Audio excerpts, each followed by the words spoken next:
예, 대법원이 녹지국제병원 허가 취소가 부당하다는 판결을 확정했는데요. 먼저 고재일 기자께서 이번 판결 나오게 된 과정이 굉장히 긴데 간략하게 좀 설명해 주시죠. 되게 그렇게 어려운 숙제를 또 주시네요. 또 그렇습니다. 이게 사실 이제 영리병원이라고 하는데 제주특별법에는 이제 투자 개방형 병원이라는 명칭으로 이렇게 되어 있습니다. 예. 특별법에 따라서 추진할 수 있고요. 이 녹지 주식회사가 이제 보건복지부에 2015년 12월 18일에 예. 투자 개방형 외국병원으로 처음에 설립 승인을 받게 됩니다. 보건복지부가 승인한 녹지국제병원이 들어설 제주 헬스케어타운. 중국 녹지그룹이 앞으로 2년 동안 778억 원을 들여 지상 3층, 지하 1층 규모의 병원을 건립합니다. 내국인의 국민건강보험이 적용되지 않고 병상이 매우 소규모인 점, 또 그리고 지리적으로도 제주도라는 위치에 위치한 점을 감안할 때 국내 보건의료 체계에 미치는 영향은 크지 않을 것으로 저희들은 판단하고 있습니다. 근데 설립 승인을 받았다고 이게 끝나는 게 아니고 병원의 인허가 같은 경우에는 이게 지역 주민들의 이 주민 복리와 관련된 사항이기 때문에 이게 또 지자체장 권한이라고 하더라고요. 예. 그래서 이제 도지사가 이제 형식적으로 이제 보건의료심의위원회를 통해 가지고 인허가를 해줄지 안 해줄지 결정을 하는데 원희룡 지사는 정면 돌파 의지를 내보였습니다. 나아가 영리병원 확대 가능성을 시사했습니다. 47병상의 작은 규모로 시작을 합니다만은 이게 앞으로 제주에 있어서 장기적으로 고급 체류형 휴양 관광으로 갈 수 있는 그 실험적인 돌파구로서의 의미를 갖는 것이기 때문에 이게 좀 약간 길었습니다. 그래서 한 15개월 정도 걸려가지고 공론조사까지 진행이 됐음에도 불구하고 예. 이게 결국 2018년 12월 5일에 원희룡 전 도지사가 조건부 외국인만 대상으로 하도록 조건부 개설 허가 처분을 내렸습니다. 예. 당시 이제 조건부 개설 허가 처분의 명분이 뭐냐면 병원 개설을 불허할 경우에는 뭐 외교 문제가 비화될 수도 있고 국제 신인도 하락이라든가 어쨌든 거액의 손해배상이 우려된다는 이유로 이렇게 조건을 달았는데요. 원희룡 제주지사는 중국 투자자들의 손해배상 소송과 행정 신뢰도 추락을 고려해 조건부로 영리병원을 허가할 수밖에 없었다고 밝혔습니다. 투자자 입장에서는 당연히 손해배상을 할 수밖에 없는 거고요. 전적으로 우리 제주도의 재정으로 책임을 져야 된다라는. 하지만 이 조건부 개설에 반발한 병원 측에서 업무를 시작을 하지 않았습니다. 그래서 따로 해서 이제 의료법에 따라서 90일 이내에 업무를 시작하지 않았다는 이유로 2019년 4월 17일 병원 개설 허가가 취소가 됐는데 허가 이후 석 달 안에 문을 열어야 하지만 병원 측은 이를 지키지 않았고 결국 제주도는 허가를 취소했습니다. 정당한 사유 없이 현행 의료법에서 정한 3개월의 기한을 넘겨서도 개원하지 않았을 뿐만 아니라 개원을 위한 실질적인 노력도 없었다고 판단하고 이 병원 측에서는 이제 두 가지 행정소송을 제기를 했습니다. 하나는 이제 외국인만 진료를 하라는 제주도의 조건부 허가가 잘못됐으니까 이거를 취소해달라는 소송. 예. 그리고 하나는 또 병원 허가 후에 90일 이내에 진료를 시작하지 않았다면서 개원을 취소했는데 이것도 역시 잘못됐다는 소송 두 가지를 했고요. 1심 법원에서 이 두 개 소송 가운데 개설 허가 취소 처분 취소를 해달라는 소송에 대한 판단만 내렸습니다. 그래서 1심 법원은 이제 그 개설 허가 취소가 합당하다라고 판단을 내렸는데 2심 법원은 그게 잘못됐다. 개설을 지연할 만한 충분한 사정이 있었다고 판단을 했고 대법원이 최종적으로 그걸 이번에 확정을 했다라고 이렇게 보시면 될 것 그러니까 같습니다. 1심과 2심의 판단은 엇갈렸는데 대법원에서는 그 2심의 그 판단을 받아들인 건데요. 부상일 변호사님, 법원이 결국 이런 판결을 확정하게 된 이유 뭔지 좀 설명해 주시죠. 행정소송이라고 하는 것은 사실은 행정기관이 어떤 행정처분을 했을 때 행정처분이 적법하게 제대로 잘 됐을 것이다라는 전제를 가지고 사람들이 이제 생각을 하는 게 있잖아요. 예.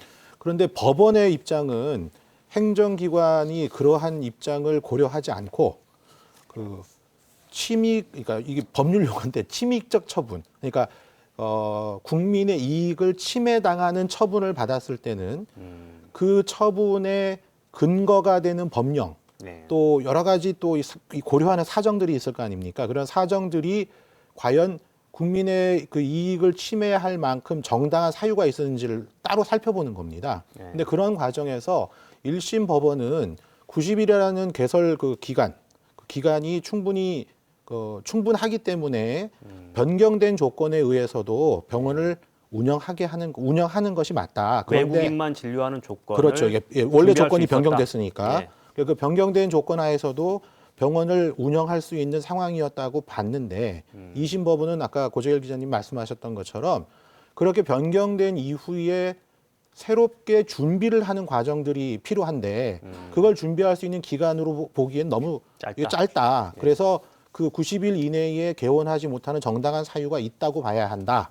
그러니 요 행정처분은 취소하는 행정처분을 취소하겠다 이렇게 판단을 내린 겁니다. 그렇다면 지금 가장 궁금한 게 녹지그룹이 과연 영리병원을 추진할 것인지인데 고재일 기자 지금 현재 상황은 어떤가요? 지금 녹지그룹이 얼마 전에 국내 기업하고 그렇습니다. 합작을 예. 해서 병원을 추진한다는 보도까지 나왔었거든요. 예. 예. 그러니까 지금 뭐 얼마 전 보도를 또 보면은 또 이제 그 병원 건물 자체는 아직 뭐 녹지 명의로 이렇게 돼 예. 있다고는 하더라고요. 근데서 뭐 아시겠습니다만 이제 JDC 등 이제 복수의 기관을 통해 가지고 이게 어쨌든 확인이 된 건데 우리들 리조트라는 곳과 지금 예. 지분의 80% 정도를 일단 그쪽에 리조트에 넘겨두고 함께 이제 뭐 암 전문 병원을 세울 것이다라고 예. 이렇게만 알려져는 있는데 아직까지 녹지에서는 공식적인 입장은 지금 나오지 않고 있습니다.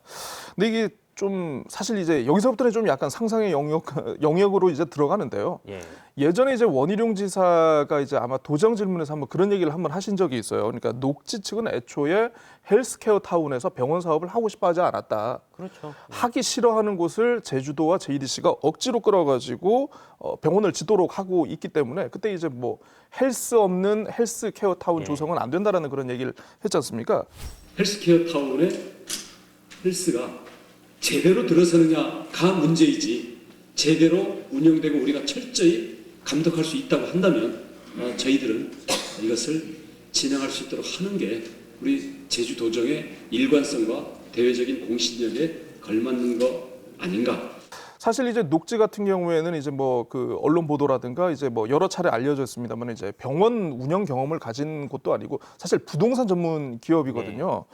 또 이제 또 이번 일을 보면은 이제 좀 사실 이 투자개방형 병원, 영리병원에 대한 지금 국내 여론도 지금 상당히 좀 약간 안 좋은 편인 것 같고 어쨌든 국제적으로 봐도 지금 뭐 코로나하고 사드 이후에 외국 관광객을 지금 유인해서 뭔가 수익을 낼 수 있을 만한 그런 어떤 요인이 없습니다. 그러니까 당장 녹지 입장에서는 뭔가 영리병원을 지금 고집하거나 강행할 실익은 지금 없는 것 같기는 한데 어쨌든 이제 아까 소송이 지금 하나가 지금 남아 있다고 했지 않습니까? 네. 외국인 관광객을 진료 조건으로만 한 조건부 허용에 대해서 이게 예를 들어서 녹지가 원하는 쪽으로 결론이 났을 경우에는 이 병원 어떤 면허와 관련해 가지고 뭔가를 노려볼 수 있는 어쨌든 그동안에 한 700억 정도를 투자를 한 것으로 지금 알고 있기 때문에 그와 관련한 뭔가를 보전을 하려고 하지 않을까 이렇게 지금 예상이 되고 있습니다. 결국 그 내국인 진료를 허용할 것인지 이 부분이 남아 있는데 이 부분 소송에 대해서 부산의 변호사님 법조계에서는 어떻게 지금 전망하고 계신지 말씀해 주시죠. 그 부분은 정말 전망하기가 너무 네. 어렵고요. 네.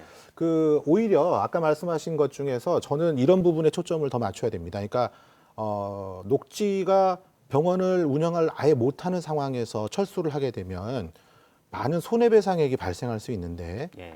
그 지금 그 병원을 개설 운영할 수 있는 그 허가 처분을 취소했던 것이 불법이다. 그래서 다시 할 수 있는 상황이 됐잖아요. 그러면 아마 우리들 리조트였나요? 네, 네. 거기하고 이게 거래 관계에 있어서 지금보다도 더 높은 가격을 받을 수 있는 여건이 형성이 됩니다. 그렇죠. 그렇게 해서 이제 매각을 하게 되면 그러면 이제 녹지는 손해가 그만큼 없지 않습니까? 예. 그래서 도의 입장에서는 꼭 나쁘다고 말할 건 아닌 네. 것 같아요. 그다음 두 번째로 저는 코로나와 관련해서 WHO가 사실은 올해 말쯤이면은 위드 코로나가 일반적이 될 것이라고 보고 있기 때문에 만약에 녹지가 그걸 완전히 매각을 하고 나가버렸다. 그러면 내국인 진료를 허용하느냐 마느냐의 문제와 관계없이 사실은 이거는 굉장히 투자 가치가 높은 사업이 될 거라고 좀 보고 있어요. 네, 그런 측면에서 녹지가 저는 20% 나머지 집은 매각 안 하고 오히려 이제 그 병원 운영을 통해서 수익을 더 창출하는 쪽. 그러니까 수익을 창출한다는 게 뭐 약간의 수익을 더 창출하더라도 이게 계속 기업의 가치가 인정이 되면 그러면 나중에 매각할 때 훨씬 좋은 가격을 받을 수 있거든요. 그런 측면에서 당장은 녹지가 철수할 것 같지는 않습니다. 그 예전에 보면은 그런 게 있습니다. 처음에 이제 녹지국제병원이 처음에 이게 들어오려고 했을 때 주식회사 형태로 들어오려고 했는데 그때 이제 우회 투자 논란이 좀 있었습니다. 예. 국내에 어떤 그 이제 중국에 분원을 둔 성형외과 큰 곳과 관련해 가지고 이렇게 좀 함께 들어오려고 했었는데 이게 논란이 되다 보니까 이 녹지병원에서 그 다음에 이제 주식회사에서 유한회사로 회사 형태를 바꾸거든요. 이제 뭐 지분 구조라든가 투자 상황을 좀 약간 이게 비공개되는 상황으로 아마 그런 면을 감안을 하면은 앞으로도 이제 녹지가 그런 방법으로 이제 어떤 합작이라든가 어떤 다른 제3자 의료법인과 손을 잡고 할 수 있는 방법에 대해서는 충분히 가능성은 있을 것이다. 예, 이렇게 보고 있습니다.